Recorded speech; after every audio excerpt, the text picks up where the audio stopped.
thank you, Sarah, for that beautiful reading.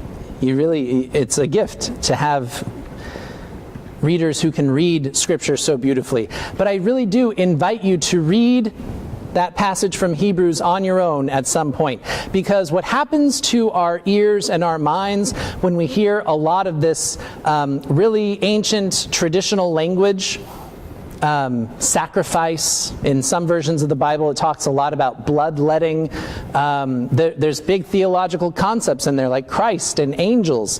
When our ears hear these big words that we're not used to dealing with in spaces outside of church, sometimes our minds can get preoccupied and we miss the very blatant, obvious meaning in the beautiful words of the author to the Hebrews.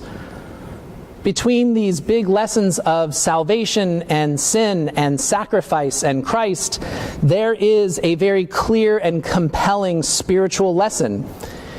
The spiritual lesson being offered in Hebrews is that our faith has real, tangible consequences for our lives. What we believe and how we practice those beliefs,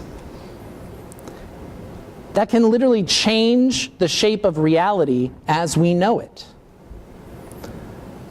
Strangers can be turned into angels. Prisoners, people who we see as bad guys who have done bad things and we want to lock them away and forget about them forever. If we practice our faith the way the author of Hebrews compels us, then we discover that they are the same as us. We discover that those being tortured are the same as the torturers. This entire passage, this entire teaching, is really talking about how our understanding of God grows, it changes. And according to the author of the Hebrews, God has changed from being someone who is pleased with the sacrifice of lives. God is no longer pleased with blood sacrifices. The sacrifice that the author of the Hebrews talks about is sharing. The sacrifice of simply sharing all you have with those in need. That is the sacrifice that pleases God in this new understanding. You should read the entire letter to the Hebrews. It's a beautiful reflection on the nature of faith and the power that faith has in our lives. Essentially, faith is a challenge to redefine your life and your sense of who you are. One of the basic challenges we have as human beings is to decide what is the difference between me and not me. Who and what am I willing to let into my life? Who and what do I need to protect myself from and put up sturdy, rigid barriers? The author of the Hebrews says it is a challenge. Our faith is a challenge to our sense of what is possible.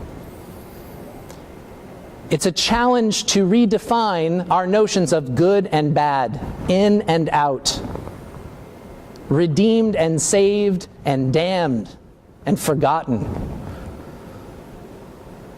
And it's all thanks to Christ. It's all thanks to Christ, who is the same yesterday, today, and forever. This unchanging, eternal presence in the world that is constantly remaking and reforming and reshaping how we define ourselves and who we can see ourselves in. Now there's a part of the passage that Sarah read that said, look to your leaders, look to those who have lived this faith. And Hebrews might be talking about the people in the church, but really they're talking about all the ancient figures in the Jewish story. In chapter 11 it talks about the nature of faith and what the tradition of faith is. And the author honors everybody from Abraham to Moses to the prophets, all the way through Jesus himself and the apostles. And what I love so much about the Bible is that it does not offer us heroes without showing us how those heroes make mistakes. Abraham was the first person to be called by God to start this new covenant, this new way of life, of being partners with God. And when Abraham is forced to make a terrible choice between his two sons, do I keep them together? Do I turn one away? What do I do? He turns to God, and God's only response is, both will be cared for. God doesn't have the same fixed boundaries that humans do. God is expansive and embracing. And by the time the faith grows, several centuries, several millennia later, by the time the author of the Hebrews sits down, the author of the Hebrews offers us this new challenge. Do we learn from the mistakes of our ancestors? Do we have a better sense of when to wall ourselves up and when to let innocent people in? The task of boundary making is an essential, not just spiritual task, but human task. And our predicament as human beings is that we talked a few weeks ago about what makes a full human being, right? Human beings need to honor both our connection to the earth. The word human means dirt, it means of the earth. So we need to honor both our physical connections to the earth and our spiritual or eternal connections to God. It says in Scripture that we are made in God's image. And it says in Scripture that we chose to eat from the fruit of the tree of good and evil, the knowledge of good and evil. These could be fables, these could be ancient myths, who knows? But the fact is, human beings have to do something that nothing else in creation seems to have to do, and that is we have to choose how we grow. All of God, the rest of God's creation just does whatever comes natural. We're the ones who have to sit and think about what is good, what is bad. How do we grow? When do we prevent ourselves from growing? That's our predicament. That's our challenge as human beings. So there's a German arborist. There's a guy who has spent 30 plus years in several forests in Germany and across Europe, and he wrote a really wonderful book that I've been slowly reading, and it's called The Hidden Life of Trees. The author's name is Peter Wohlleben. It's a beautiful name. And all throughout The Hidden Life of Trees, Herr Wohlleben gives us little facts about the natural world that can inspire us to think about what it means to be part of God's creation. And he waits until all of page 2 to offer something so simple and so obvious, but it has changed my perspective. On page 2 of his little book, Peter Wohlleben writes, "Every living thing must grow, at least a little." Every living thing must grow, at least a little. If it's not growing, it's not alive. The only things that don't grow are not living. Everything that lives grows, at least a little. Can nature help inspire us, the only ones who have to think about what this means, to think about how to do this? Can nature inspire and inform us about how to grow? Let's find out. I shared with you before this image of a tree. The tree has to accomplish 5 tasks all at once, all the time, or it fails to grow, it fails to live. And what we know about this yellow circle, that yellow circle is known as phloem. I hope I'm pronouncing that correctly. Phloem, or commonly known as the inner bark. And the really interesting thing about this part of the tree is that it's only alive for a short time. And when it's alive, it is in charge of delivering nutrition, delivering food and nutrients to the entire tree, all the way from the roots all the way up to the highest leaf. So the phloem has to be porous and flexible so that all these nutrients can just be funneled all throughout the tree all the time. But when that tissue, when that layer of wood dies, it becomes rigid, it hardens, and it becomes part of the outer bark of the tree. That becomes part of the tree that you see, that protects the tree from harm. The tree doesn't have to think about when to be flexible and porous to let all the nutrients go through, and when to be rigid and protective. It doesn't consciously decide this, it just knows to do it. So again, human beings are faced with this conundrum. We are in charge of choosing when to be flexible, when to be fed, when to get nutrition from the outside, and when to be more rigid and protective. But it's work that we have to do, even though we can't do it automatically. Because as the spiritual leader Richard Rohr has said, if it's true in one part of nature, or if it's true in one part of creation, it must be true everywhere. So if it's true for trees, it must be true in other parts of creation.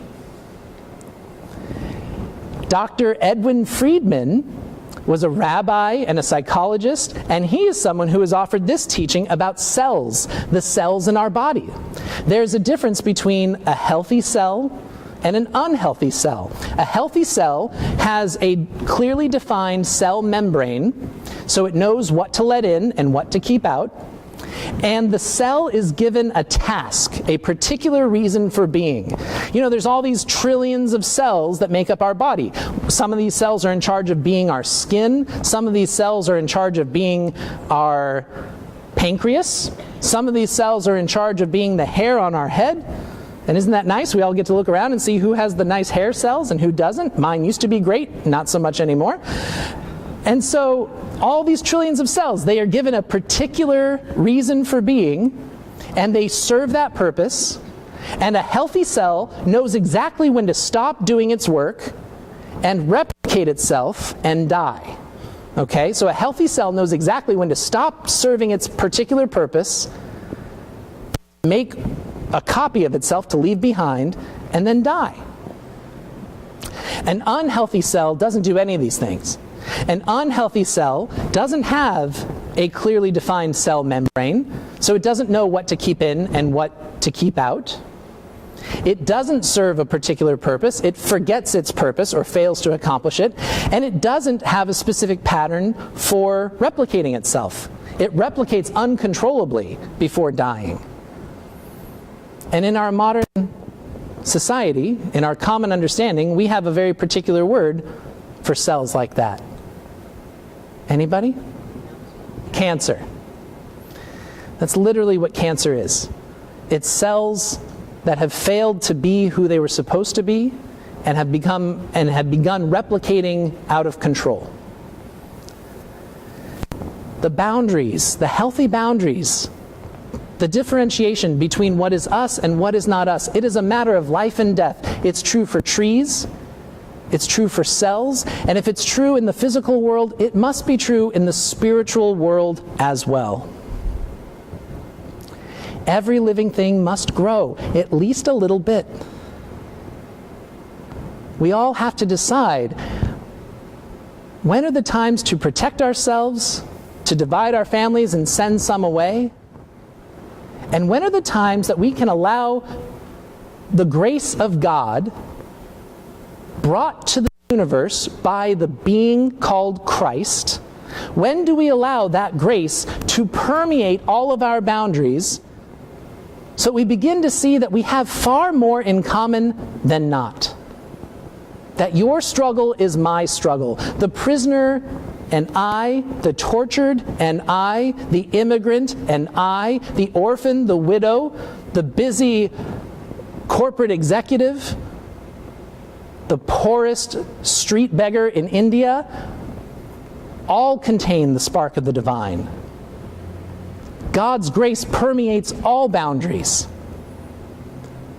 And when we allow ourselves to be open to that grace, to practice receiving that grace, we discover that strangers themselves are angels in our midst.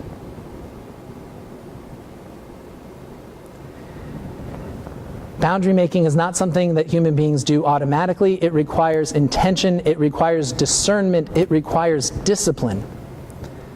But the point of being a human being, my friends, is not to define who you are and separate yourself from everything and everyone. And the point of being a human is also to not make the world look like you. The point of being a human, the goal of being a full human being, is to draw our boundaries clearly, So that the same way that light, when it meets dark, creates gorgeous art in the sky, we get to participate in that graceful dance where who we are meets where other people are in thin spaces, creating something wondrous, never before seen on the earth. That is the gift, the task, the responsibility of being God's people and practicing this way of being. And before we let Mary Jane share her story, let's join together in singing Amazing Grace, found on page 547 in your bulletin.